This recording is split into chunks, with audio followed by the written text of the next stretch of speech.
Uno Pietro Grasso è agrigentino di nascita, originario di Licata, l'altra Laura Boldrini è di casa ad Agrigento e in provincia per il suo impegno alle Nazioni Unite sul fronte dei diritti umani dei rifugiati politici. Due figure di spessore chiamate a ricoprire altrettante cariche istituzionali, la presidenza del Senato e della Camera, due personalità che piacciono agli agrigentini. Sono due brave persone, delle persone capaci di poterlo fare. Poi il gioco della politica è quello, insomma. Se il centro-sinistra se li è presi, la Camera e il Senato, penso che la stessa cosa avrebbe fatto Berlusconi. Niente di più. È così, è successo prima, sta succedendo adesso. E tiriamo avanti, speriamo in meglio. Ora speriamo che si mettano d'accordo per il Presidente della Repubblica, che sia una persona equidistante. Lei pensa che ci siano i presupposti perché, per un nuovo percorso, insomma, perché l'Italia si riprenda un po', troveranno un accordo? Io penso di sì, perché se fanno un governo, qualunque esso sia, non faranno le cose, ma saranno costretti a farle, perché se no chiudono le proprie case, insomma.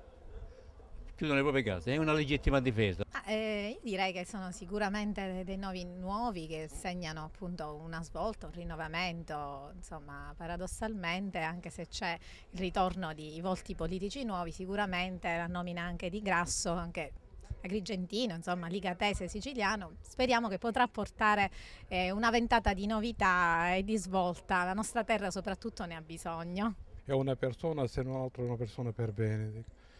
È uno dei pochi uomini praticamente che ha una coscienza politica e una conoscenza delle cose. Per me è molto positiva.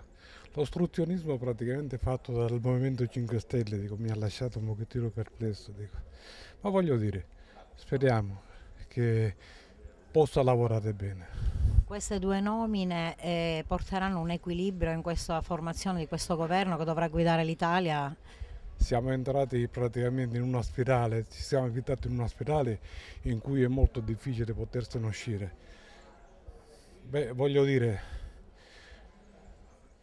sarà molto difficile secondo me che possano per certi versi far ritornare l'Italia negli standard normali. Io dico di sì, che ci saranno nuovi equilibri, è stato un ottimo procuratore, penso che ci sia una svolta per una volta e per sempre, questo ne penso io.